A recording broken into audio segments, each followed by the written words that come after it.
اللہ کو اپنا بنا لو، اللہ کو دل میں بسا لو۔ الحمدللہ وکفی وسلام علی عبادہ الذین اصطفی، اما بعد، اعوذ باللہ من الشیطان الرجیم، بسم اللہ الرحمن الرحیم۔ ولا تقولوا لمن يقتل في سبيل الله اموات بل احیاء ولكن لا تشعرون۔ سبحان ربك رب العزة عما يصفون وسلام على المرسلين والحمد لله رب العالمين۔ اللهم صل على سيدنا محمد وعلى آل سيدنا محمد وبارك وسلم۔ اللهم صل على سيدنا محمد وعلى آل سيدنا محمد وبارك وسلم۔ اللهم صل على سيدنا محمد وعلى آل سيدنا محمد وبارك وسلم۔ اسلامی سال کا آغاز محرم کے مہینے سے ہوتا ہے۔ محرم کا مہینہ شروع ہو چکا، نئے اسلامی سال کا آغاز ہو چکا۔ بحیثیت مسلمان ہم نے اس بات پر غور کرنا ہے کہ ہم نے اپنی زندگی کا گزشتہ پورا ایک سال کس کیفیت میں گزارا، کس حال میں گزارا۔ عیسائیوں کا جب سال مکمل ہوتا ہے تو وہ سال کے اختتام پر خوشیاں مناتے ہیں، ہیپی نیو ایئر مناتے ہیں، آتش بازی کرتے ہیں، گھروں کو سجاتے ہیں، ایک دوسرے کو تحفے دیتے ہیں۔ نہ جانے یہ کس بات کی خوشی ہے۔ زندگی کا پورا ایک سال کم ہو گیا، بجائے اس کے کہ غم فکر بڑھ جائے اور اپنی فکر مزید زیادہ لگ جائے، انسان اس پر خوشی بنائے کہ میری زندگی کا ایک اور سال کم ہو گیا۔ یہ کیسی ناسمجھی کی بات ہے۔ اسلامی سال ختم ہوتا ہے ذی الحجہ کے اوپر، اور ذی الحجہ کے مہینے میں حج کا فریضہ ادا کیا جاتا ہے، اور حج وہ عمل ہے جو بہت قربانی والا عمل ہے۔ یعنی عبادات میں اگر آپ دیکھیں تو کچھ عبادات فقط بدنی ہیں۔ آپ نماز پڑھتے ہیں، آپ کے پیسے نہیں لگتے، آپ وضو کرتے ہیں، نماز میں کھڑے ہو جاتے ہیں تو قیام کرتے ہیں، رکوع کرتے ہیں، سجدہ کرتے ہیں۔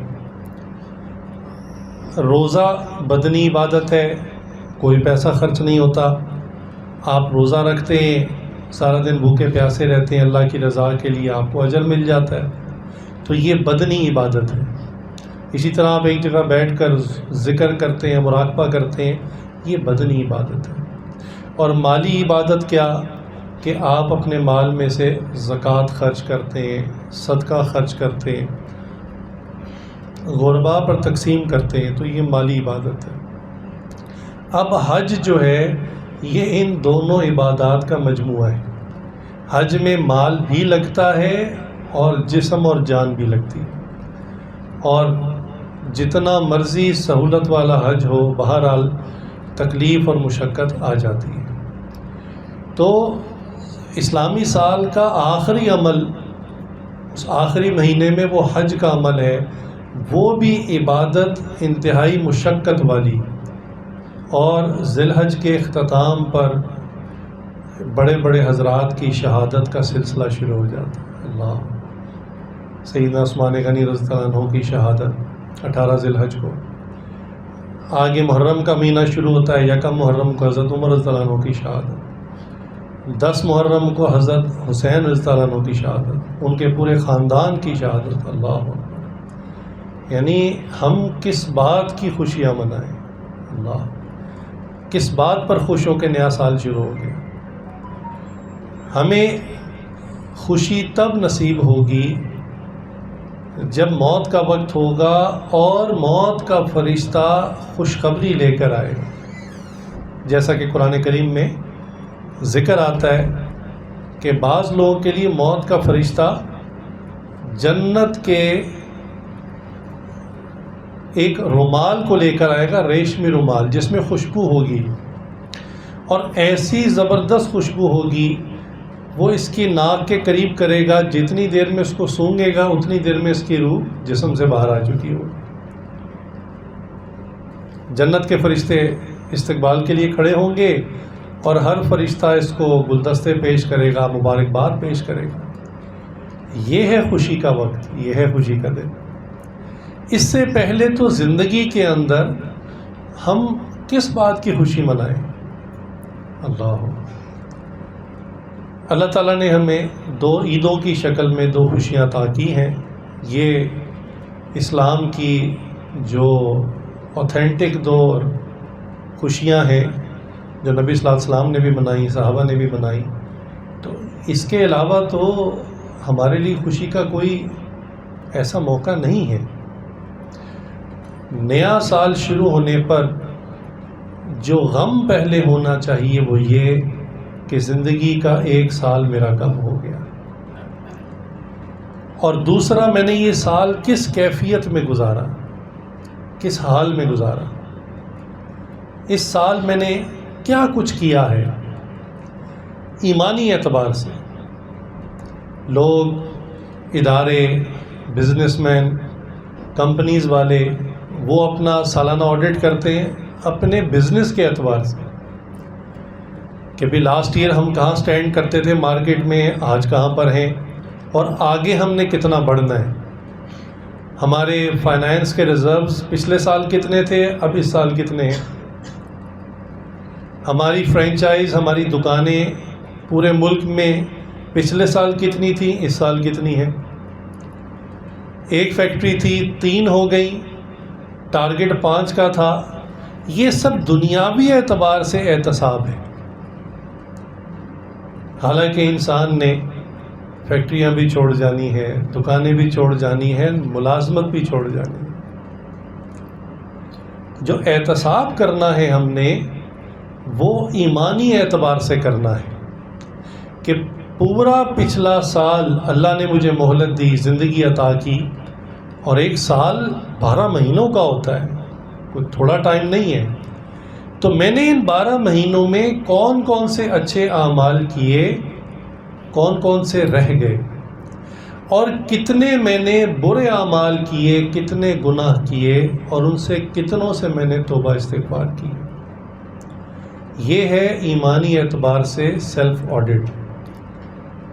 نبی کریم صلی اللہ علیہ وسلم کی مبارک حدیث ہے کہ تم اپنا احتساب کرو اس سے پہلے کہ تمہارا احتساب کیا جائے، یعنی آخرت میں تو ہم سب کا احتساب کیا جائے گا۔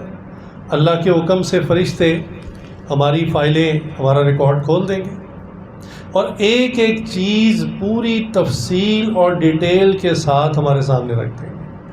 اللہ، وہ ایک کتاب ہوگی، کیسی کتاب ہوگی جس کو دیکھ کر خود انسان حیران ہوگا۔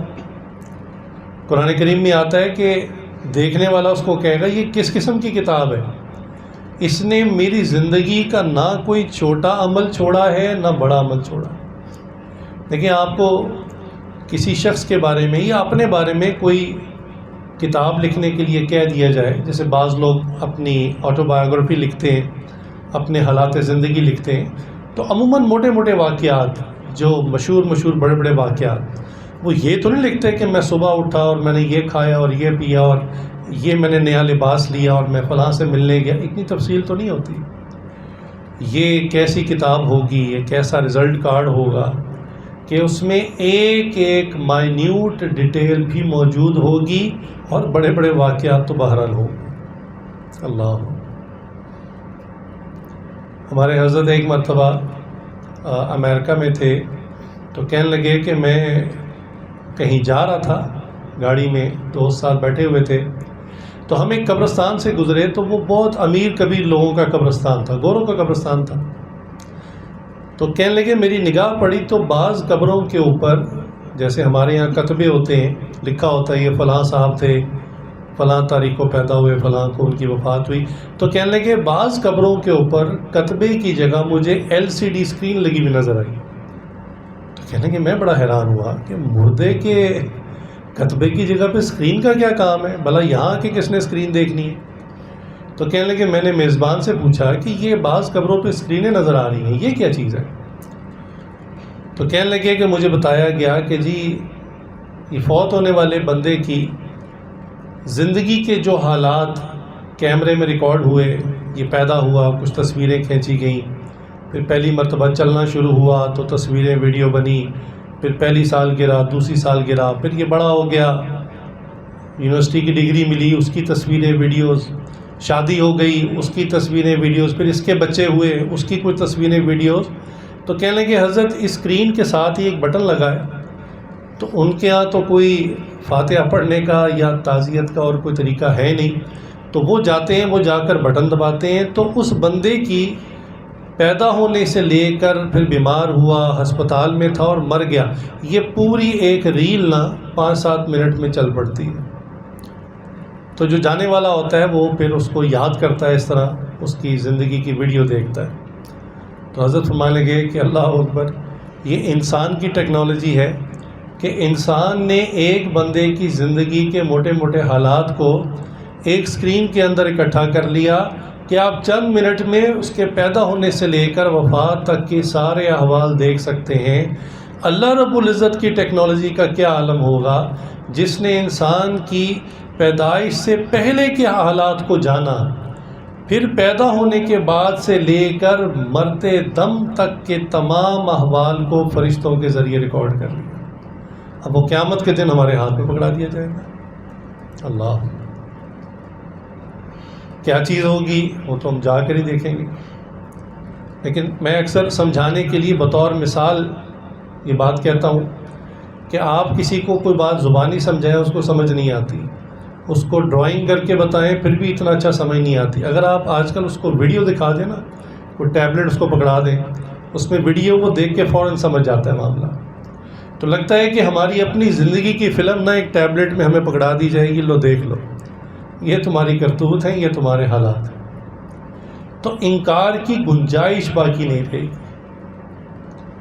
میری اپنی زندگی میں ایک واقعہ ہے جو میں اکثر بیان کرتا ہوں کہ ایک زمانے میں ایک ادارے میں ایز اے GM تھا جو CCTV کیمرہ سیکیورٹی ڈیوائسز میں ڈیل کرتی تھی۔ پرانی بات ہے، اس وقت ریکارڈنگ کے چھوٹے چھوٹے کیمراز مارکیٹ میں بھی نہیں آئے تھے، سیل فونز بھی اتنے ایڈوانس نہیں تھے کہ بہت زیادہ کوئی لمبی ریکارڈنگ کر سکیں۔ تو اس وقت ہمارے پاس ایک لیٹسٹ چھوٹا سا کیمرہ آیا تھا جو چند منٹوں کی ویڈیو بنا لیتا تھا۔ تو ایک صاحب آئے، انہوں نے آ کے وہ کیمرہ خریدا، مانگا ایسا کیمرہ ہم نے دیا، اور انہوں نے کہا کہ مجھے اپنے سیلز مین کے اوپر شک ہے کہ وہ کیش نکالتا ہے۔ تو کہنے لگے کہ وہ کیمرہ لیا اور رات کو جب دکان بند کی اس کو بھیج دیا، تو کیش کاؤنٹر کے اوپر ہی کسی جگہ چھپا کر کیمرہ لگا دیا۔ اگلے دن آئے، کہتے ہم 2 بھائی تھے تو ہم دونوں جان کر کیش ہم نے گن کر رکھ دیا تھا اندر، اور ایک کسی ایک کام سے چلا گیا، دوسرا دوسرے کام سے چلا گیا۔ تو جب ملازم نے دیکھا کہ دکان خالی ہے، دونوں بھائی نہیں ہیں، تو اس نے حسب عادت اپنا کام دکھایا، پیسے نکالے اور جیب میں ڈال لیے۔ کہنے لگے ہم جب آئے ہم نے ویڈیو دیکھ لی، اب جب اگلے دن آیا ہم نے اس کو کہا کہ دیکھو تم پیسے نکالتے ہو اور کئی مدت سے نکال رہے ہو، ہمارا ہر دفعہ کیش شارٹ ہوتا ہے۔ تو کہتے ہیں مانے ہی نہ، بحث کرے، بلکہ یہاں تک کہ اس نے الٹا ہمیں کہنا شروع کر دیا کہ آپ شریف آدمی کے اوپر الزام لگا رہے ہیں۔ کہہ لیں گے ہم بار بار اس کو کہہ رہے ہیں مان جاؤ، اقرار کر لو، تو وہ کہتا ہے کہ نہیں، آپ ثبوت دیں، مجھے ثبوت دیں۔ کہہ لیں گے آدھا پونا گھنٹہ بحث کرتا رہا، اس کے بعد ہم نے کہا اچھا یہ اسکرین کی طرف دیکھو۔ کہنے لگے جب اسکرین پہ اس کو اس کی اپنی ویڈیو دکھائی، اب وہ خود دیکھ رہا تھا کہ میں نے اس طرح ڈراور کھولا، پیسے نکالے، گننے، جیب میں ڈالے اور ڈراور بند کر دیا۔ کہنے لگے اب ایک لفظ اس کے پاس کہنے کے لیے نہیں تھا، بالکل خاموش، ٹوٹل چپ، یعنی آدھا پونا گھنٹہ بحث کرتا رہا اور اب بالکل خاموش، اور اب کہتا ہے جی مجھے معاف کر دیں، مجھے پولیس کے حوالے نہ کریں۔ اللہ، تو میں نے ان کی یہ بات سنی تو میں نے کہا اللہ اکبر، آخرت میں لگتا ہے اللہ تعالیٰ بھی ہمیں کوئی ٹیبلٹ پکڑا دیں گے جس میں ہماری زندگی کی اپنی ویڈیو ریکارڈ ہوئی ہوگی، تمام گناہ اس میں ریکارڈ ہوں گے، اچھے کام بھی ریکارڈ ہوں گے، اور بندے کے پاس گنجائش نہیں ہوگی کہ وہ زبان سے کسی بات کو جھٹلا سکے یا کسی بات کا انکار کر سکے۔ قرآن میں بھی یہ مضمون یوں آیا کہ اللہ تعالیٰ فرماتے ہیں کہ قیامت کا دن وہ دن ہے جب زبان کو بند کر دیا جائے گا، ہاتھ بولیں گے، پاؤں بولیں گے، انسان کے جسم کے مختلف اعضاء بولیں گے۔ اللہ اکبر۔ اور اس پر بھی انسان کو حیرت ہوگی اس وقت، ان اعضاء سے کلام کرے گا کہ تمہاری لذت کی خاطر تو میں یہ گناہ کرتا تھا اور آج تم ہی میرے خلاف گواہی دینا شروع ہو گئے ہو۔ تو وہ اعضاء بھی کہیں گے کہ جس رب نے جو ہے وہ ہمیں پیدا کیا، اس نے ہمیں بولنے کی طاقت صلاحیت دی، اس لیے ہم بول رہے ہیں۔ تو یہ تو سمپلی ڈیٹا آؤٹ کرنے والی بات ہے کہ ہمارے ہاتھوں میں سمجھنے کے لیے میموری کارڈز لگے ہوئے ہیں، وہ ڈیٹا سٹور ہو رہا ہے ان میں، اور اس کا کنٹرول ہمارے پاس نہیں ہے کہ ہم اس کو ڈیلیٹ کر سکیں، اریز کر سکیں۔ قیامت کے دن اللہ تعالیٰ سمپلی کہیں گے کارڈ نکال لو، تو اب ہاتھوں کے اندر جو ریکارڈ ہے وہ نکل آئے گا، ٹانگوں کے اندر جو ریکارڈ ہے نکل آئے گا، شرمگاہ میں جو ریکارڈنگ ہو رہی نکل آئے گی۔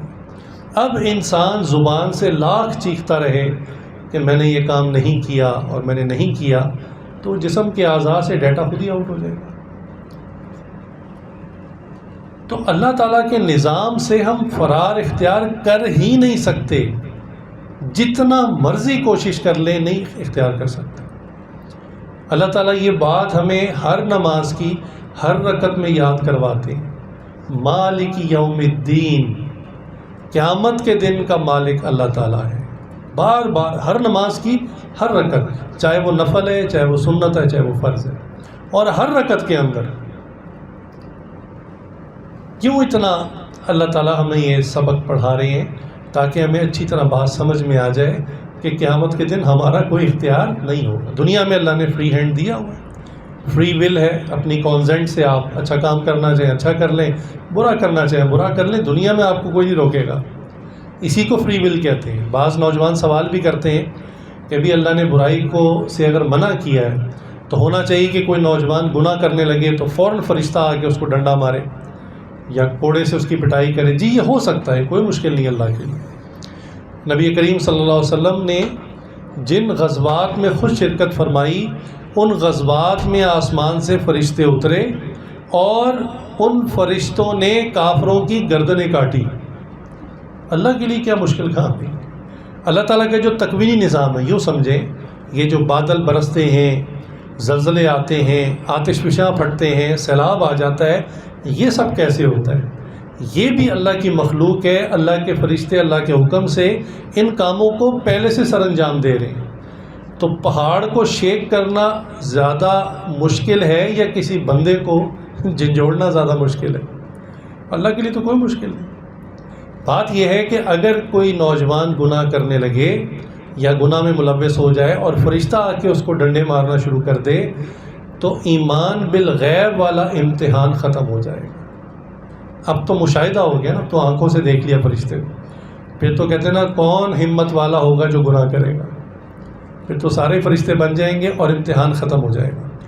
تو ہمارا امتحان در حقیقت ایمان بالغیب ہے کہ بن دیکھے پر یقین رکھنا، اور اللہ نے جو ہمیں فری ول دی ہوئی ہے، وقت دیا ہوا ہے، صلاحیت دی ہوئی ہے، قوت دی ہوئی ہے، ان کو ہم اپنی مرضی سے استعمال کریں۔ اب نبی کریم صلی اللہ علیہ وسلم کی مبارک تعلیمات کیا تھیں کہ اپنی پوری زندگی اللہ کے دین کی سربلندی میں لگا دو، حتیٰ کہ اس میں اگر تکلیف آئے، مشقت آئے، مجاہدہ آئے تو اس کو برداشت کرو۔ اور تکلیف، مشقت اور مجاہدے کی آخری حد کیا ہوتی ہے؟ کہ بندے کی جان چلی جائے۔ تو اگر جان بھی چلی جائے تو جان بھی دے دو، اس کو کہتے ہیں شہادت۔ اور حضور صلی اللہ علیہ وسلم نے یہ تربیت اپنی آل کی بھی فرمائی، اہل بیت کی بھی فرمائی، اور تمام صحابہ کی جماعت کی یہ تربیت فرمائی۔ اس لیے صحابہ شہادت کو عظیمت سمجھتے تھے۔ شہید ہونا ان کے لیے سب سے اعلیٰ ترین موت کی شکل تھی، اور وہ اپنے آپ کو پیش کرتے تھے ہر اس موقع کے لیے جس میں شہادت کا چانس مل سکے۔ اب کسی کو شہادت ملتی تھی، کسی کو نہیں ملتی تھی، یہ تو اللہ کی تقسیم ہے۔ جیسے میں اکثر کہتا ہوں، خالد بن ولید رضی اللہ عنہ اسلام لانے سے پہلے بھی جنگوں میں حصہ لیتے تھے، یعنی جب کافر تھے تب بھی جنگیں لڑا کرتے تھے، بہت زبردست سپہ سالار تھے، بڑے زبردست جنرل تھے۔ اور اسلام لانے کے بعد جب انہوں نے شہادت کے فضائل سنے تو لڑتے تو پہلے سے ہی تھے، اب ان کا جذبہ شہادت کا ہو گیا۔ اب وہ کہتے تھے میں ہر جنگ میں اس لیے شریک ہوتا تھا اللہ اس میں مجھے شہادت دے، لیکن اللہ کی شان ان کو جو ہے وہ شہادت نصیب نہ ہوئی، اور وہ اپنی فطری موت، طبعی موت بستر کے اوپر اللہ کے پاس جا کے مل گئے۔ لیکن صحابہ کو یہ بالکل بات 100% کلیئر تھی کہ موت میں سب سے افضل ترین موت شہادت کی موت۔ جو آیت میں نے آپ کے سامنے تلاوت کی قرآن کریم سے، اس میں بھی اللہ تعالیٰ یہ ارشاد فرماتے ہیں کہ جو بندہ اللہ کے راہ میں قتل ہو جائے اس کو تم مردہ مت کہو۔ اللہ قتل بھی کہہ رہے ہیں، قتل ہو چکا ہے، اور ساتھ اللہ کہہ رہے ہیں مردہ بھی مت کہو، بل احیا، بلکہ وہ زندہ ہے، ولکن لا تشعرون، بس تمہیں اس کا شعور نہیں ہے۔ وہ کیسے زندہ ہے یا وہ زندگی کی کون سی فارمیشن ہے، تمہیں اس کا شعور نہیں ہے۔ ہم زندہ اسی بندے کو سمجھتے ہیں کہ جو بات چیت کر سکتا ہے، چل پھر سکتا ہے، کھاتا پیتا ہے، ہم اس کو زندہ سمجھتے ہیں۔ تو ہمارے لیے مردہ وہ جو ہے جو ایک جسم ہے پڑا ہوا بے جان بے حرکت، ہمارے لیے وہ مردہ ہے۔ لیکن اللہ ہمیں بتا رہے ہیں کہ یہ ایک زندگی کی سٹیٹ میں ہے، جو شہید ہو چکا اللہ کی راہ میں، تم اس کو نہیں سمجھتے۔ تو یہ وہ فضیلت تھی جس کو صحابہ اچھی طرح سمجھ چکے تھے، اسی لیے وہ زندہ رہنے سے زیادہ شہادت کو ترجیح دیتے تھے۔ وہ کہتے تھے کہ اگر شہادت نہ بھی ہوئی تب بھی ہم نے مرنا ہے، کیونکہ بھئی کل نفس ذائقۃ الموت، مرنا تو سب نے، جینا تو کسی نے نہیں یہاں پہ، تو موت تو سب کو آنی ہے۔ لیکن موت کی سب سے اعلیٰ ترین شکل شہادت ہے، اس کی وہ ہمیشہ کوشش کرتے تھے۔ اب شہادت کے لیے ان کے جذبات کیا ہوتے تھے، اللہ اکبر! یعنی آپ اس قوم کا، صحابہ کی اس جماعت کا اگر تھوڑا سا اندازہ کرنا چاہیں نا کہ شہادت کا کتنا جذبہ تھا ان کے اندر، کتنا شوق تھا ان کے اندر، تو میں آپ کو چند واقعات بتاتا ہوں، آپ کو اندازہ ہوگا کہ اس قوم کے مرد، اس قوم کے بچے، حتیٰ کہ اس قوم کے اپاہج لوگ جو صحیح چل نہیں سکتے، ان کے اندر شہادت کا کتنا شوق تھا، اللہ اکبر! یعنی جو صحت مند جوان ہیں ان کی تو بات ہی کیا کرنی، جو معذورین ہیں جن کو عام طور پہ ایکسکیوز دے دی جاتی ہے کہ بعض کا ملک میں ایسے حالات ہو جاتے ہیں، فوج کم ہو جاتی ہے تو سویلینز کو بھی کال کر لیا جاتا ہے، پھر سویلینز میں سے ان لوگوں کو چھوڑ دیا جاتا ہے جو معذور ہوتے ہیں کہ نہیں بھی ٹھیک ہے، آپ چل نہیں سکتے، آپ کا عذر ہے، آپ نہیں جائیں ہمارے ساتھ جنگ میں۔ تو صحابہ کا یہ حال ہے کہ اگر وہ اپاہج بھی ہیں تو وہ ترجیح دے رہے ہیں کہ میں جنگ میں جاؤں اور شہید ہو جاؤں، اللہ۔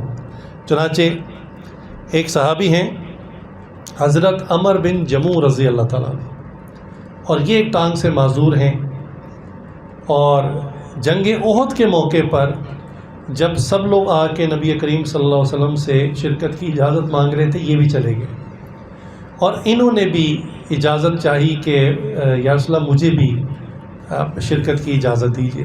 آپ صلی اللہ علیہ وسلم نے جانتے تھے کہ معذور ہیں، ان کے لیے چلنا مشکل ہے، تو فرمایا کہ آپ دقت ہوگی آپ کو، کہنے لگے یا رسول اللہ مجھے شوق ہے، میں چاہتا ہوں کہ میں بھی اللہ کی راہ میں شہید ہوں، مجھے اجازت دے دیں۔ رسول اللہ صلی اللہ علیہ وسلم نے ان کا جذبہ دیکھا تو جذبہ دیکھ کر اجازت دے دی، فرمایا آپ کو اجازت ہے۔ اب یہ اپاہج صحابی گھر آئے، آ کر اپنا سامان وغیرہ، تلوار، چیزیں جنگ کی وہ اکٹھی کرنے لگ پڑے اور اپنا سامان باندھنے لگے۔ بیوی نے دیکھا تو بیوی نے کہا بھئی آپ کیا کر رہے ہیں؟ تو کہنے لگے میں جنگ پہ جا رہا ہوں، مجھے اجازت مل گئی۔ تو بیوی نے ذرا مزاحن کہہ دیا بھئی آپ سے تو سیدھی طرح چلا نہیں جاتا، مجھے تو لگتا ہے جنگ شروع ہوگی نا آپ ڈر کے گھر واپس بھاگ آئیں گے۔ اللہ اکبر! یہ بات ان کو کہی، لیکن وہ تو بہت سنجیدہ تھے، لہٰذا انہوں نے خاموشی سے اپنا سامان باندھا، اور سامان باندھنے کے بعد وہ گھر سے باہر اپنی اونٹنی پر سوار ہوئے اور گھر کے دروازے پر کھڑے ہو کے انہوں نے اللہ سے دعا مانگی اونچی آواز میں کہ یا اللہ مجھے اپنے راستے کی شہادت نصیب فرما اور مجھے گھر واپس نہ لوٹانا. یہ کہہ کر جو ہے وہ شرکت انہوں نے کی. اللہ کی شان شہید ہوئے. شہادت کے بعد ان کی اہلیہ ان کو لینے کے لیے آئیں. اب ان کی جو ڈیڈ باڈی تھی، میت تھی، جب ان کو اونٹ پر ڈالا اور مدینہ کی طرف جب کھینچتے تھے تو وہ اونٹنی کھڑی ہو جاتی، وہ ہلتی نہیں تھی. بڑی حیرت کی بات. اور صحابہ نے بھی کوشش کر لی. گھر کا جانور تھا، کوئی ایسا نہیں تھا، اس کو گھر کا رستہ معلوم تھا، لیکن وہ چلتی نہیں تھی. اچھا اس کی رسی چھوڑتے نا وہ احد کی طرف واپس بھاگتی تھی. پھر اس کو پکڑتے تھے، پھر اس کا منہ مدینہ کی طرف کرتے تھے، ان کا جہاں گھر تھا، تو وہ نہیں چلتی تھی. حتیٰ کہ حضور اکرم صلی اللہ علیہ وسلم کو اطلاع دی گئی کہ یا رسول اللہ یہ معاملہ ہے کہ عمر بن جموع رضی اللہ عنہ کی جو لاش ہے، میت ہے، وہ اونٹنی پر ڈالی ہوئی ہے اور اونٹنی ان کو گھر لے جانے کے لیے تیار نہیں. تو حضور صلی اللہ علیہ وسلم نے ان کی اہلیہ سے پوچھا کیا انہوں نے جاتے ہوئے کچھ کہا تھا؟ کہنے لگے ہاں، انہوں نے گھر کے باہر کھڑے ہو کر دعا کی تھی یا اللہ مجھے شہادت نصیب فرما اور مجھے واپس اپنے گھر نہ لوٹا. حضور صلی اللہ علیہ وسلم فرمائے کہ اب ان کی جو میت ہے یہ گھر نہیں جائے گی، لہٰذا ان کی تدفین یہیں کرنی پڑے گی. لہٰذا حضرت امیر حمزہ رضی اللہ عنہ جو سید الشہداء ہیں ان کے قدموں کے اندر پھر ان کو دفن کیا گیا. یعنی اندازہ کیجئے نا کہ اپاہج بندہ جس کو عذر موجود ہے اس کے اندر شہادت کا جذبہ کس درجے میں ہے. اللہ. چنانچہ ایک جنگ کے موقع پر ایک بچہ آیا، ذرا یعنی جوانی کے قریب تھا، لڑکا ہی تھا لیکن چھوٹی عمر کا تھا.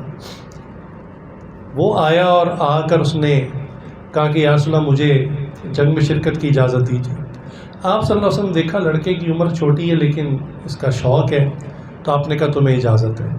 اچھا تھوڑی دیر بعد اس سے بھی چھوٹا ایک لڑکا آیا اور اس نے کہا کہ یا رسول اللہ مجھے اجازت دیں. میں بھی تم تو بچے ہو بھی، تمہیں کیسے اجازت دوں؟ تو اس بچے نے کہا کہ یا رسول اللہ آپ نے فلاں بچے کو اجازت دی ہے. فرمایا ہاں تم سے بڑا ہے. کہا تو ٹھیک ہے میری اس کی کشتی کروا لیں، اگر میں اس کو گرا دوں پھر اجازت ہے. تو حضور صلی اللہ علیہ وسلم مسکرانے لگے. خیر دونوں کی جو ہے وہ کشتی کرائی. اب دونوں ہاتھ میں ہاتھ دے کر جب زور لگا رہے تھے تو چھوٹے نے بڑے سے کہا دیکھ تجھے اجازت مل گئی ہے، اب تو گر جاتا کہ مجھے بھی اجازت مل جائے. وہ بڑا خود ہی گر گیا اور چھوٹا اوپر بیٹھ گیا. نبی صلی اللہ علیہ وسلم ساری بات سمجھ گئے لیکن دونوں کو دیکھ کے مسکرانے لگے. فرمایا تمہیں بھی اجازت ہے. اچھا یہ اتنے چھوٹے بچے تھے کہ تلوار جو پکڑی ہوئی تھی نا تو دستہ ان کے ہاتھ میں تھا اور بلیڈ جو تھا نا وہ زمین پر ٹکرا رہا تھا نیچے گھسٹ رہا تھا، لیکن جذبہ ان کا ایسا تھا. اب ان بچوں نے کارنامہ کیا سر انجام دیا. حضرت ابو ہریرہ رضی اللہ تعالیٰ عنہ ایک صحابی ہیں، فرماتے ہیں ہم صفے باندھ رہے تھے، سامنے دشمن کی فوج وہ بھی صفے بندھ رہی تھی. تو یہ دو بچے میرے پاس آئے، کہنے لگے میں دیکھنے لگا کہ میرے دائیں جانب کوئی مضبوط جوان ہوتا تو ذرا مجھے بھی جنگ میں حوصلہ ہوتا کہ اس طرف سے وار نہیں ہوگا، تو یہ بچے کیا کریں گے. کہنے لگے اتنی دیر میں سوچ ہی رہا تھا. ان بچوں نے کہا کہ چچا آپ کو پتہ ہے ابو جہل کون ہے، آپ پہچانتے ہیں؟ کہتے میں نے کہا پہچانتا ہوں لیکن تمہیں اس سے کیا کام ہے. تو کہنے لگے یہ بچے کہنے لگے کہ چچا ہم نے سنا ہے کہ ابو جہل ہمارے نبی صلی اللہ علیہ وسلم کو گالیاں دیتا ہے، تو آج ہم گھر سے نیت کر کے آئے ہیں یا اس کو قتل کریں گے یا خود شہید ہو جائیں گے، ہم ویسے واپس نہیں جائیں گے.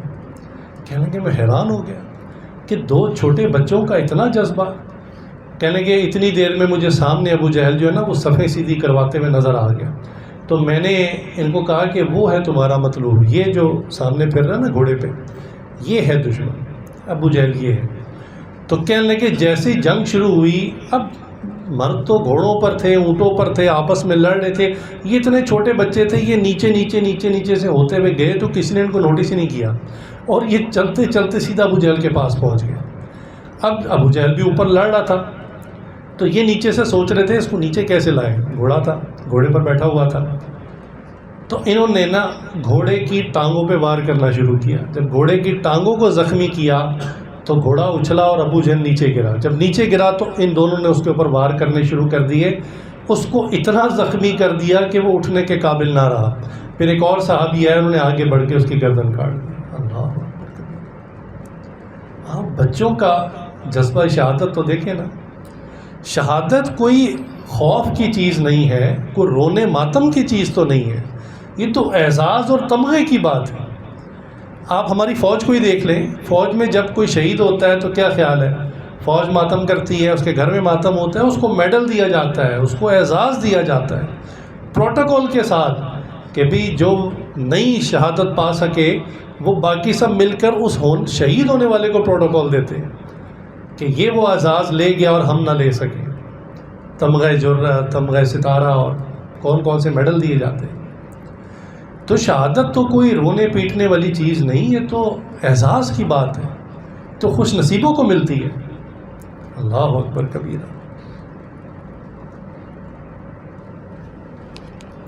چنانچہ ایک صحابیہ ہیں اور ان کا جذبہ بڑا عجیب، حضرت خنسہ رضی اللہ تعالیٰ عنہ، یہ اکثر جب کھانا کھانے بیٹھتے، بچے اکٹھے ہوتے ہیں دسترخوان پر، ان کے 4 بیٹے تھے، تو چاروں بیٹوں کو اکثر ایک بات کہتی، یہ کہتی نہ میں نے جوانی میں جو ہے وہ تمہارے ماموں کو رسوا کیا، اور نہ بعد میں کوئی ایسی حرکت کی جس سے تمہارے باپ کو ندامت ہوتی۔ تو بچے اکثر پوچھتے کہ ماں آپ ایسی بات کیوں کرتی ہیں؟ کہنے لگی یعنی میں جوان تھی، جب باپ کے گھر میں تھی تب میں نے کوئی ایسی حرکت نہیں کی کہ جس کی وجہ سے میرے یعنی تمہارے ماموں کو، میرے بھائی کو شرمندگی ہوتی یا والد کو شرمندگی ہوتی، اتنی پاک دامن ہوں، اور نہ نکاح ہو جانے کے بعد میں نے کوئی ایسی حرکت کی کہ تمہارے والد کو کوئی میں نے دکھ پہنچایا ہو۔ تو وہ کہتے ہیں آپ یہ بات کہہ کر ہم سے کیا کہنا چاہتی ہیں؟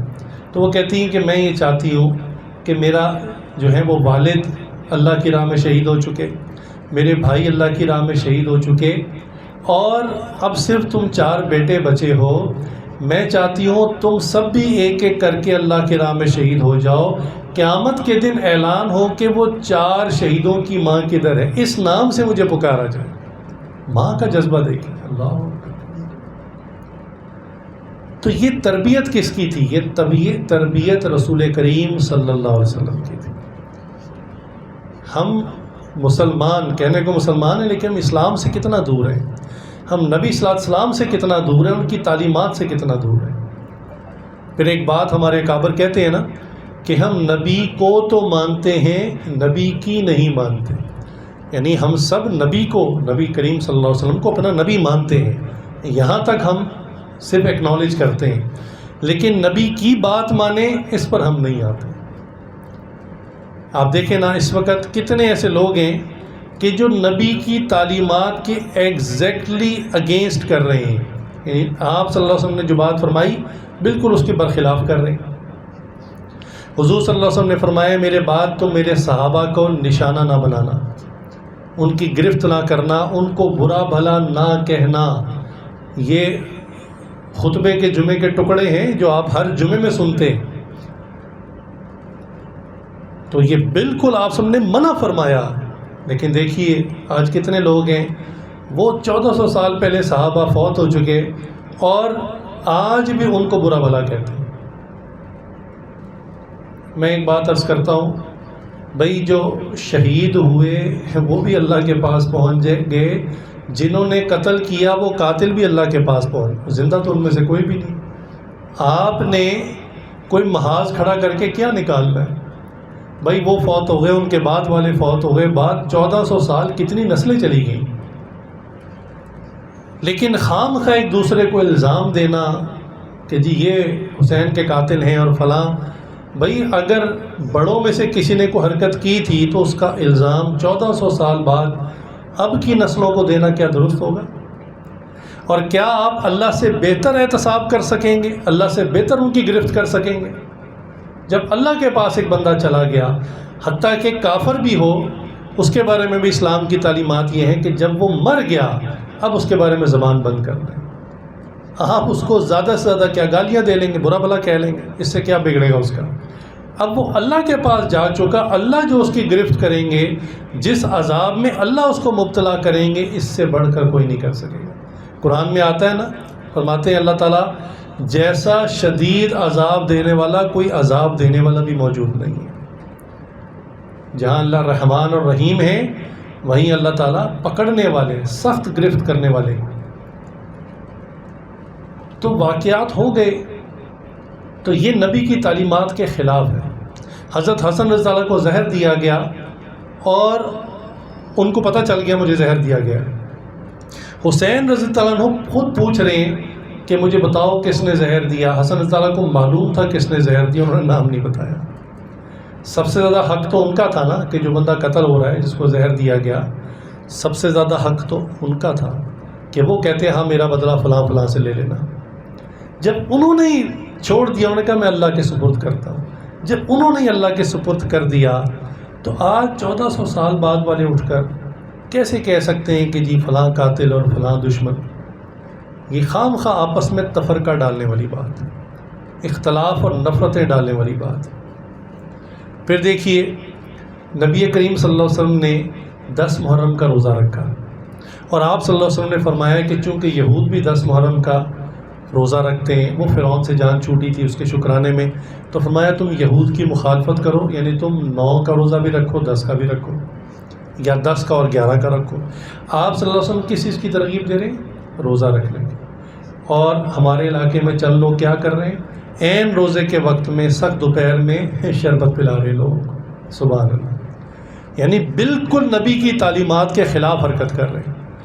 نبی نے تو فرمایا روزہ رکھو، اور سب کے لیے، الا یہ کہ کوئی بیمار ہو، کسی کا عذر ہو، اور بیمار آدمی عموماً گھر سے باہر نکلتا نہیں جس کا اتنا عذر ہو. تو عام لوگ جن کا روزہ ہے ان کو زبردستی روک کے نہیں پیو پیو لازمی پیو. بھائی نبی تو کہہ رہے روزہ رکھو. تو ہم نبی کو تو مانتے ہیں، نبی کی نہیں مانتے. اس لیے ہمیں اسلام کا صرف دعویٰ آخرت میں نہیں بچائے گا، صرف یہ ٹیمپلیٹ ہمارے ماتھے پہ کہ ہم مسلمان تھے یہ ہمیں بچا لے گی، ہرگز نہیں. آخرت میں جو چیز ہمیں بچائے گی حقیقت میں، وہ حقیقت کا اسلام ہے، حقیقت کا ایمان ہے، فقط وہ ہمیں بچائے گا. جو اعمال ہم کرتے ہیں اسی سے ڈیسائیڈ ہوگا کہ ہم نے اپنے لیے جنت تیار کی ہے یا جہنم. عمل سے بنتی ہے زندگی، جنت بھی جہنم بھی. یہ خاکی اپنی فطرت میں نہ نوری ہے نہ ناری ہے. اگلا جہاں تو بلینک ہے، کچھ بھی نہیں ہے وہاں.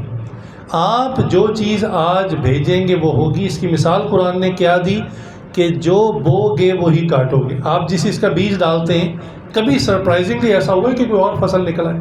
مثلاً ایک کسان نے گندم کے بیج ڈالے، پانی دیا، حفاظت کی ہے، اور حیران ہو گیا کہ چند مہینے بعد چاول کی فصل لگی ہوئی تھی. کبھی ہوا ایسا؟ یہ تو اتنا بڑا یعنی ایک سانحہ ہوگا کہ پوری دنیا کے میڈیا نیوز اکٹھے ہو جائیں گے کہ بھی دیکھو گندم کا بیج ڈالے اور چاول اگ گئے.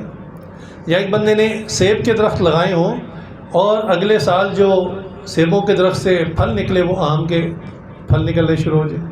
کبھی ایسا ہوا ہے؟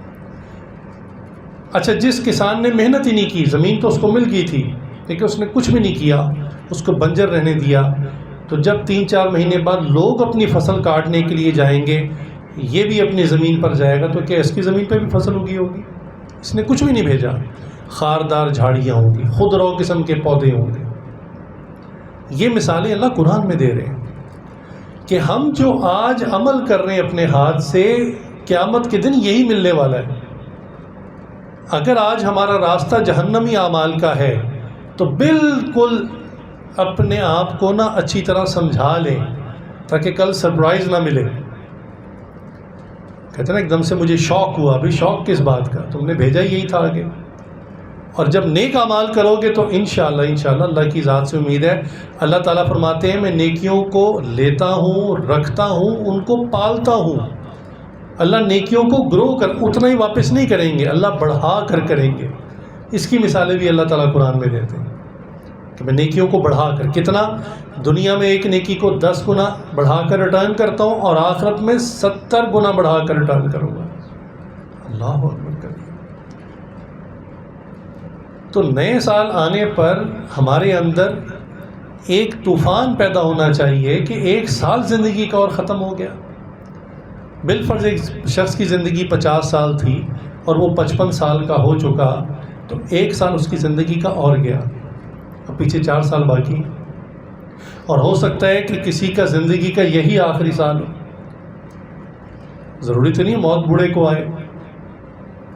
میں اکثر کہتا ہوں کہ اب تو اموات تو ہمیشہ سے ہوتی آئیں جب سے انسان پیدا ہوا، لیکن اب چونکہ کیمراز کے سامنے آنی شروع ہو گئی ہیں تو کئی لوگ دیکھ لیتے ہیں. ابھی ہفتہ یا 2 ہفتہ پہلے ایک پروفیسر صاحب پڑھاتے ایک دم، یعنی ایک ہوتا ہے پہلے تھوڑی طبیعت خراب ہوئی، کہیں بیٹھے تھوڑی دیر، کوئی سانس لیے لمبے، نہیں، پڑھاتے ایک دم زمین میں گرے اور ختم ہو گئے. اللہ، وہ کسی کرکٹر نے چھکا لگایا اور لوگ اس کے شاٹ پر داد دے رہے تھے اور تالیاں بجا رہے تھے، اتنی دیر میں وہ اللہ کے پاس پہنچ چکا تھا. تو موت تو بالکل ہماری شہرک کے بھی قریب ہے.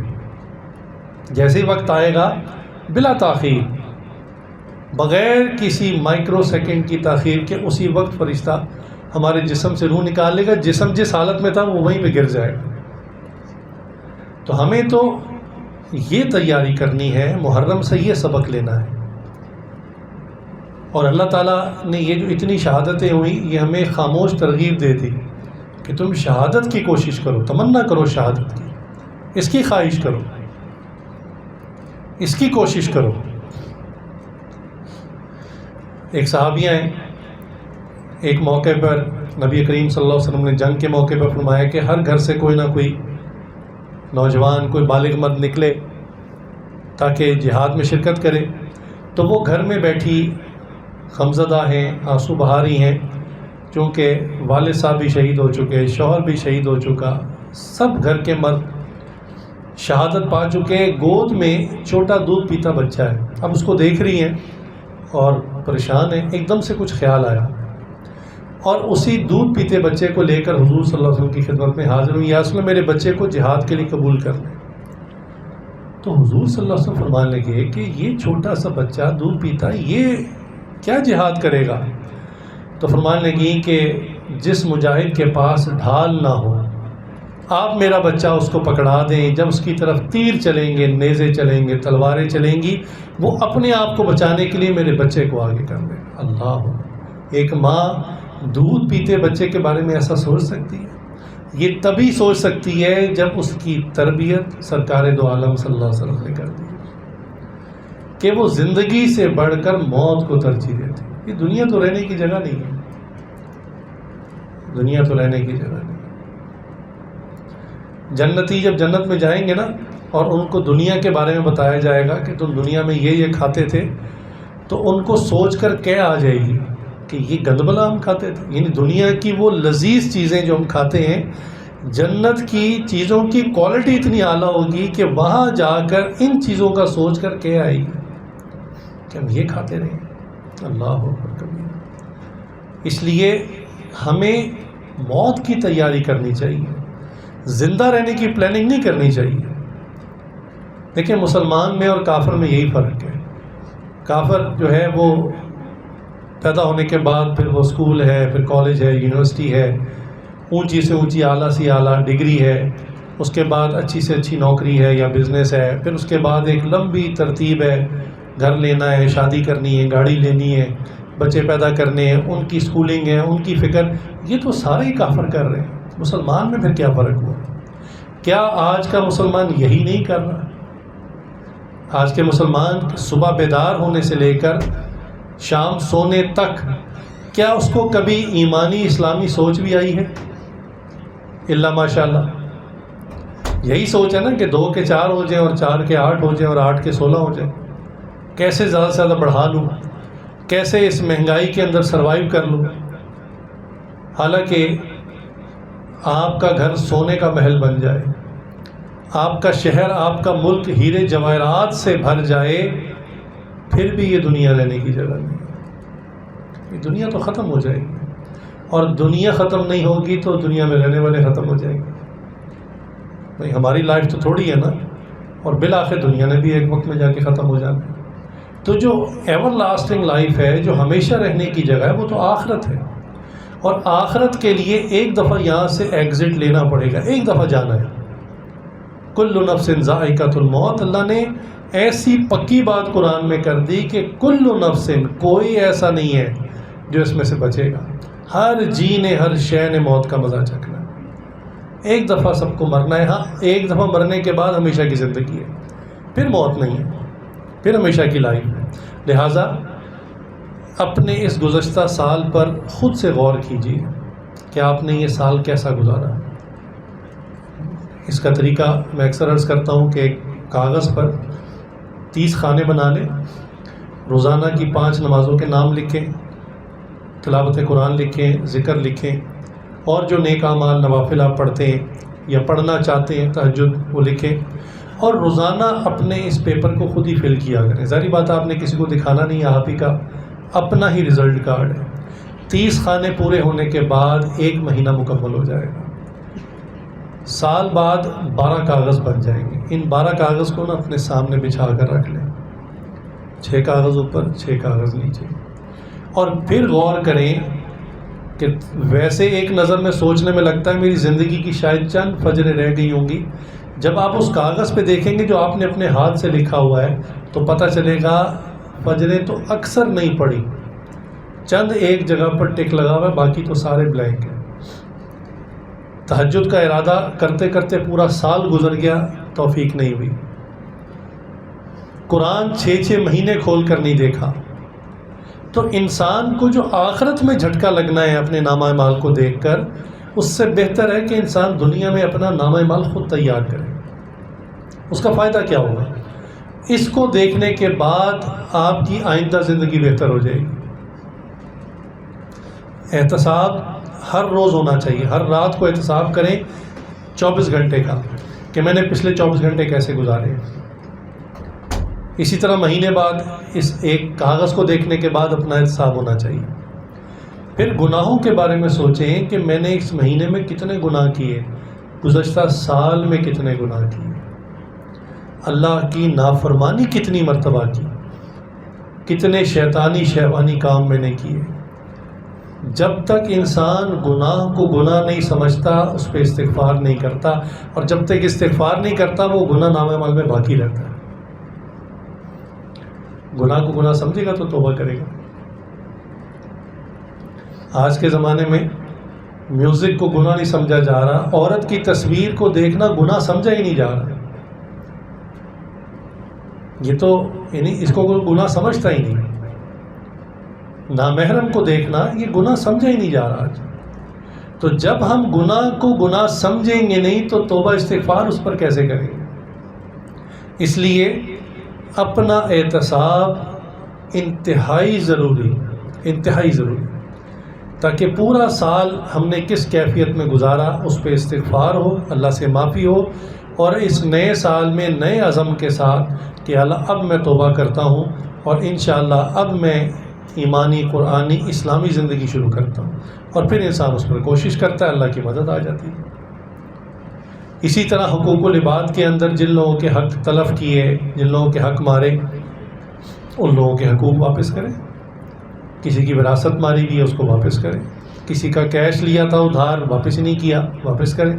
کسی کی زمین پر قبضہ کیا تھا زمین واپس کریں. حقوق اللہ کے بارے میں تو اللہ نے فرمایا کہ اگر میں چاہوں گا اپنی مرضی سے, اللہ کی مرضی ہے. آپ نہ سوچ لیں کہ اللہ نے پہلے سے سارے گناہ معاف کر دیے, ایسی کوئی بات نہیں ہے, ایسی کوئی حدیث بھی نہیں ہے. ہاں اللہ اگر چاہیں گے, یہ اللہ کی ول ہے, یہ اللہ کی کانسینٹ ہے, اللہ کی مرضی ہے. اللہ اگر چاہیں گے تو اپنے حقوق معاف کر دیں گے. اب رہ کے بندوں کے حقوق تو بندہ خود پکڑے گا اللہ کی عدالت میں. وہ کہے گا اللہ آپ نے کہا تھا نا آج انصاف ہوگا. قیامت کے دن کا ایک نام یوم الانصاف بھی ہے, یوم الحساب بھی ہے. تو آج انصاف کا دن ہے, اب مجھے انصاف دلائیے, فلاں فلاں نے میرے ساتھ زیادتی کی ہے. اب بتائیے, اللہ تعالیٰ فرمائیں گے ٹھیک ہے آج انصاف ہوگا, اب حساب برابر کرو. جب تک نہیں ہوتا میں نہیں جانے دوں گا جنت میں. حتیٰ کہ نبی کریم صلی اللہ علیہ وسلم کی وہ حدیث ہمارے اکابرین نے اکثر سنائی. صحابہ سے پوچھا آخرت کا مفلس کون ہے؟ تو صحابہ نے کہا مفلس سے مراد تو وہی جس کے پاس مال پیسہ نہ. فرمایا آخرت کا مفلس کون ہے؟ پھر خود ہی ارشاد فرمایا کہ جو پہاڑوں کے برابر نیکیاں لے کر آخرت میں جائے گا, مگر لوگوں کے حقوق تلف کیے ہوں گے, حق لینے والے لائن لگا کر کھڑے ہوں گے, اس کی پہاڑوں جیسی نیکیاں لے جائیں گے, اور ابھی مزید لوگ کھڑے ہوں گے. پھر انہیں کہا جائے گا کہ ٹھیک ہے اب نیکیاں تو اس کی ختم ہو گئی, اب تم اتنے گناہ اپنے اس کے کھاتے میں ڈالتے چلے جاؤ. تو حدیث میں آیا کہ آخرت کا مفلس یہ بندہ ہے پہاڑوں کے برابر نیکیاں لے کر آخرت میں پہنچا، اب پہاڑوں کے برابر گناہ لے کر جہنم میں پھینک دیا جائے گا۔ اللہ اکبر۔ اس لیے حقوق اللہ کے ساتھ حقوق العباد کا بھی بہت، ہمارے حضرت بھی اس پہ بہت زور دیتے تھے، فرماتے تھے کہ آج کا مسلمان کسی درجے میں، بہت زیادہ نہیں کہ کسی درجے میں عبادت کی کوشش کرتا ہے نماز پڑھ لوں، روزے رکھ لوں رمضان کے، زکوٰۃ دے دوں سال بعد، کچھ نہ کچھ تسبیحات بھی وہ چلتے پھرتے کر لیتا ہے، فرمایا نیکیاں تو کر لیتا ہے اور اللہ کے حقوق کو کسی درجے میں پورے کرنے کی کوشش کرتا ہے، یہ وہ ٹارگٹ ہے جس کو ہمیشہ اچیو کرنے کی کوشش کرتا ہے۔ دیکھیے فرمایا کہ ایک گناہوں کی طرف اس کی توجہ نہیں ہوتی کہ میں گناہ کتنے کثرت سے کر رہا ہوں، اور دوسرا حقوق العباد کے اندر اس کا بالکل دھیان نہیں ہوتا، اس کے ذہن میں ہوتا ہے کہ میں 5 وقت کی مسجد میں نماز پڑھتا ہوں، بندہ میرا کیا بگاڑ لے گا، اگر میں نے کسی کے ساتھ زیادتی کر بھی دی ہے تو بندہ میرا کیا بگاڑ لے گا، میں تو 5 وقت کا نمازی ہوں۔ جی یہ بندہ ہی ہے جو آخرت میں آپ کو پکڑ لے گا، اور اللہ تعالیٰ بھی جنت میں نہیں جانے دیں گے۔ میں تم اپنا دامن صاف کرو، جب تک تمہارا دامن بے داغ نہیں ہوگا جنت میں نہیں جا سکتا۔ اس لیے حقوق العباد بہت اہم ہیں، اور ہو سکتا ہے کہ ہم میں سے کئیوں کے حقوق العباد کے دعوے دار خود ہمارے گھر کے رہنے والے افراد ہوں۔ ساس بہو کے خلاف مقدمہ کر دے، بہو ساس کے خلاف کر دے، نندے بہو کے خلاف کر دیں، بہو نندوں کے خلاف کر دیں، بھائی سگا بھائی اپنے سگے بھائی کے خلاف کیس کر دے اللہ کی عدالت میں، بیوی شوہر کے خلاف کہ میرے حقوق نہیں ادا کرتا تھا، ظلم زیادتی کرتا تھا، دنیا میں مجبور تھی، پھنسی ہوئی تھی، نکاح ہو چکا تھا، بچے ہو چکے تھے، میں کہاں جاتی؟ یا اللہ لیکن اس نے میرے ساتھ بڑا ظلم کیا، بڑی زیادتیاں کی، یا اللہ اب مجھے انصاف دلوائی۔ حضور صلی اللہ علیہ وسلم کی حدیث ہے، فرمایا کہ آخرت میں اس مظلوم عورت کی طرف سے میں وکیل ہوں گا۔ اللہ اکبر کبیر۔ تو حضور صلی اللہ علیہ وسلم نے ہماری سفارش کرنی ہے، اگر حضور ہی ہمارے خلاف وکیل بن گئے تو ہمارا کیا بنے گا؟ اس لیے گھر کی 4 دیواری کے اندر جو لوگ ہیں ان کے بھی حقوق کا خیال رکھیں۔ یہ نہیں ہے کہ آپ گھر کے سربراہ ہیں، آپ بڑے ہیں تو آپ زیادتیاں کرتے چلے جائیں، تو دیوار کے اس پار والا پڑوسی اس کا بھی خیال کرنا ہے، لیکن جو گھر کے اندر پڑوسی ہے، ساتھ والے کمرے والا، اس کا پہلے خیال کرنا ہے۔ اسی طرح والدین ہو سکتا ہے بچوں پر کیس کر دیں آخرت میں، اس نے ہمارے حق ادا نہیں کیا، ہو سکتا ہے بچے کیس کر دیں ماں باپ نے ہمارا حق ادا نہیں کیا۔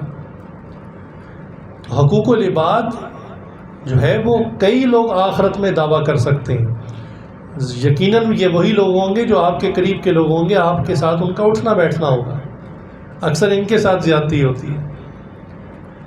دوسرا میں کہتا ہوں کہ ہم تو راہ چلتے لوگوں کو تکلیف دیتے ہیں، آج کل تو راہ چلتے ہوئے تکلیف دیتے ہیں، جیسے رات کے وقت میں کسی نے اپنی گاڑی میں بہت تیز لائٹیں لگائی ہوئی ہیں، اب یہ جو بندہ رستے میں آ رہا ہے اس کو تکلیف دیتا جا رہا ہے، ہر ایک کی آنکھوں میں تکلیف ہو رہی ہے، اس کو احساس ہی نہیں ہے، فل لائٹس لائی ہوئی ہیں، ایکسٹرا لائٹس لگائی ہوئی ہیں، احساس ہی نہیں ہے کہ اس سے لوگوں کو تکلیف ہو رہی ہے۔ وہی مثال نا کہ بچھو چلتے چلتے ہر چیز پر ڈنک مارتا ہے، حالانکہ اس سے اس کا غرض کچھ نہیں ہوتا، نہ اس سے اس کا پیٹ بھرتا ہے، بس بلا وجہ اگلے کی جان چلی جائے، اگلا تڑپتا رہے، اس کے زہر سے مر جائے، اس کی بلا سے وہ ہر ایک کو ڈنک مارتا جاتا ہے۔ آج کل موٹر سائیکل والوں نے فلیشر لائٹس لگائی ہوتی ہیں، وہ انتہائی تکلیف دیتی ہیں سامنے والے کو۔ یہ میں نے ایک مثال دی ہے کہ ہم تو راستے پر سڑک پہ چلتے ہوئے لوگوں کو تکلیف دیتے ہیں، چلتے چلتے کسی کو سائڈ کرا دی، یہ خیال نہیں رکھا کہ اس کا حق پہلے تھا اور آپ نے اس کو سائڈ کروا کے اس کی جگہ لے لی ہے، تو آخرت میں یہ کیسز بھی اللہ کی عدالت میں کھل جائیں گے۔ دیکھیں تکلیف کسی کو دی ہوگی تو آخرت میں حساب ہوگا نا، تو اب آپ اگر سڑک پہ چلتے ہوئے تکلیف دیں گے تو اس کا بھی حساب ہوگا۔ کسی دکاندار کے ساتھ آپ نے اگر زیادتی کی تو حساب ہوگا، اگر دکاندار نے گاہک کے ساتھ زیادتی کی اس کا بھی حساب ہوگا۔ ہو سکتا ہے وہ دنیا میں آپ سے بدلہ نہ لے سکے، آپ کو کچھ نہ کہہ سکے، برا بھلا کہہ کے چلا جائے گا، لیکن اس کو انصاف نہیں ملا، آخرت میں اللہ کی عدالت میں وہ چلا جائے گا، اس نے میرے ساتھ زیادتی کی، 2 نمبر چیز مجھے بیچی، اوریجنل کہہ کے 2 نمبر چیز بیچی، یا مجھے تول پورا نہیں دیا، پیمائش پوری کر کے نہیں دی، وزن پورا نہیں دیا۔ آج کل وزن کے اندر گڑبڑ کر لی جاتی ہے اور بڑا سمارٹ سمجھا جاتا ہے کہ ہم تو بڑے سمجھدار ہیں، گاہک کے سامنے تولتے ہیں، حالانکہ وہ ویٹس ہی وہ غلط ہوتے ہیں، اندر سے کھوکھلے ہوتے ہیں۔ تو ہر چیز اللہ کے یہاں ریکارڈ ہو رہی ہے. اللہ کے نظام سے کوئی نہیں بچ پائے گا. ویسے تو میں بتاتا چلوں کہ دنیا میں بھی بندہ نہیں بچ پاتا. اللہ کا جو غیبی نظام ہے نا، اللہ کی چھڑی وہ ضرور حرکت میں آتی ہے. ایسا بندہ آپ اکثر دیکھیں گے، بعض کا جوانی میں خوب مال اکٹھا کرتا ہے رشوتوں کے ذریعے، دھوکہ دے کر، لوگوں کی جیبیں کاٹ کر، اور لوگ دیکھنے والے کہتے ہیں اس کو اللہ کی پکڑ ہی نہیں آتی، یہ تو دن بدن ترقی کیے جا رہا ہے. دیکھو ہر جو ہے مہینے نئی ماڈل کی گاڑی آ جاتی ہے، 4 کنال کی کوٹھی میں رہتا ہے. لیکن اللہ کی پھر جب پکڑ آتی ہے لوگ پھر توبہ کرتے ہیں، اور ایسی پکڑ آتی ہے کہ پھر اولاد بھی چھوڑ جاتی ہے، بیوی بھی چھوڑ جاتی ہے، سارا پیسہ بھی ختم ہو جاتا ہے، بیماری کے اندر مبتلا ہو جاتا ہے، سسک کے مرتا ہے. دنیا کے اندر بھی پکڑ آ جاتی ہے. آخرت کا تو معاملہ ہے ہی ہے. اس لیے ساری بات کا خلاصہ یہ کہ موت کے اندر سب سے افضل موت شہادت کی موت، اس کی تمنا اور دعا کرنی چاہیے. صحابہ اس کی باقاعدہ دعا کیا کرتے تھے. اور جو لوگ شہید ہو چکے ہمارے نزدیک تو وہ پہلے ہی بہت اعلیٰ ترین مرتبے پہ، اعلیٰ ترین مقام پر ہیں، وہ تو جنت کے شہزادے ہیں. ان کو دیکھ کر ہمیں رونا نہیں چاہیے، ہمیں دعا کرنی چاہیے اللہ ہمیں بھی شہادت کی موت عطا فرما، ہمیں بھی خوش نصیبی عطا فرما. اور نبی کریم صلی اللہ علیہ وسلم کی پوری تعلیمات پر عمل کرنا چاہیے. اپنی عقل، اپنی مرضی کے مطابق اسلام پر نہیں چلنا چاہیے. یہ دیکھنا چاہیے رسول اللہ صلی اللہ علیہ وسلم نے ہر موقع پر کیا ارشاد فرمایا، آپ صلی اللہ علیہ وسلم کی کیا مرضی ہے، آپ کا کیا حکم ہے، اس کو پورا کریں، اپنی مرضی کو پورا نہ کریں. چنانچہ اپنے گزشتہ سال کا خود احتساب کر کے استغفار کیجئے، توبہ کیجئے، اور نئے سال میں دوبارہ سے سمجھیں ایک طرح سے نئے سرے سے ہم مسلمان ہو رہے ہیں. آج کلمہ پڑھ کے ہم مسلمان ہو رہے ہیں اور ایک نئی ایمانی قرآنی اسلامی زندگی کا آغاز کر رہے ہیں، اور گناہوں سے بچنے کی پوری کوشش کر رہے ہیں. اللہ تعالیٰ سے دعا ہے جو کہا سنا اللہ اس پر عمل کی توفیق عطا فرمائے. وآخر دعوانا الحمدللہ رب العالمین.